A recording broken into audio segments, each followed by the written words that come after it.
अगर मैं आपसे कहूँ कि दिल्ली की एक अपार्टमेंट बालकनी में खाना उगाया जा सकता है तो शायद आपको ये कोई नई बात न लगे। लेकिन अगर मैं आपको कहूँ कि ये बालकनी किसी ग्राउंड फ्लोर हाउस की नहीं है, न किसी विला की है, न किसी टेरेस गार्डन की, बल्कि एक हाई राइज अपार्टमेंट की बालकनी है जो 4th मंजिल पर है, तो शायद कहानी थोड़ी इंटरेस्टिंग हो जाती है, क्योंकि 4th मंजिल पर जिंदगी और गार्डनिंग दोनों अलग तरह से बिहेव करते हैं। नीचे सड़क का शोर कम सुनाई देता है, लेकिन हवा ज्यादा महसूस होती है। ग्राउंड फ्लोर पर जो मौसम लगता है, ऊपर वही मौसम थोड़ा अलग हो जाता है। और सबसे बड़ी बात, यहाँ नेचर आपके पास नहीं आती, आपको नेचर को अपने पास बुलाना पड़ता है। तो पिछले 30 दिनों से हमने एक सवाल का जवाब ढूंढने की कोशिश की, क्या एक हाई राइज बालकनी सिर्फ बैठकर चाय पीने की जगह हो सकती है, या फिर वो सच में फूड ग्रोइंग स्पेस बन सकती है। और आज मैं आपके साथ उसी एक्सपेरिमेंट की पूरी कहानी शेयर करने वाली हूँ। नमस्ते, मैं हूँ अनामिका वर्मा और आप देख रहे हैं वनम।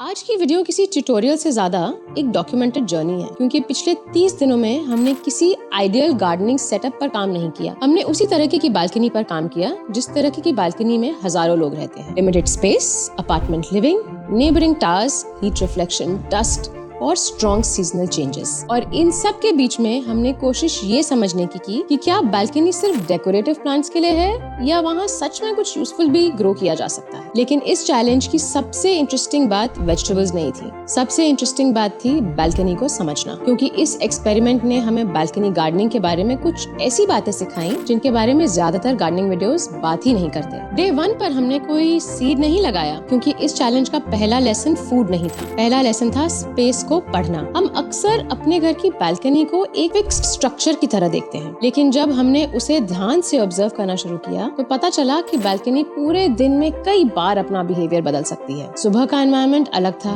दोपहर का अलग, शाम का अलग। कुछ घंटे बालकनी ब्राइट लाइट लगती है और कुछ घंटे में सरप्राइजिंगली हार्श लाइट। तब पहली बार महसूस हुआ कि गार्डनिंग शुरू करने से पहले बालकनी को समझना जरूरी है, क्योंकि प्लांट्स एक जगह पर ग्रो नहीं करते, प्लांट्स कंडीशंस में ग्रो करते हैं। कुछ दिनों बाद हमने एक और नई चीज नोटिस करी। 4th मंजिल पर होने की वजह से बालकनी सिर्फ सनलाइट नहीं रिसीव कर रही थी, वो आसपास की बिल्डिंग से रिफ्लेक्शन भी रिसीव कर रही है। यानी कुछ एरियाज में डायरेक्ट सनलाइट कम होने के बावजूद ब्राइटनेस काफी ज्यादा थी, और यही वजह है कि कई प्लांट्स यहाँ एक्सपेक्टेड बिहेवियर से अलग रिएक्ट करते हैं। तब समझ आया कि हाई राइज गार्डनिंग में सिर्फ सनलाइट आवर्स नहीं, लाइट क्वांटिटी भी मैटर करती है। इसके बाद हमने एक और इंटरेस्टिंग चैलेंज नोटिस किया, और वो था डस्ट। हाई राइज में रहने वाला शायद ही कोई इंसान होगा जो डस्ट की प्रॉब्लम से अनजान हो, लेकिन बालकनी गार्डनिंग में डस्ट सिर्फ सफाई का इशू नहीं है। कुछ दिनों बाद हमने देखा कि लीव्स पर धीरे धीरे पतली लेयर जमा होने लगती है, और जब ऐसा होता है तो प्लांट्स की अपीयरेंस ही नहीं बदलती, उनकी एफिशिएंसी भी प्रभावित होती है। यहीं से हमने रेगुलर प्लांट क्लीनिंग को चैलेंज का हिस्सा बनाया, और ऑनेस्टली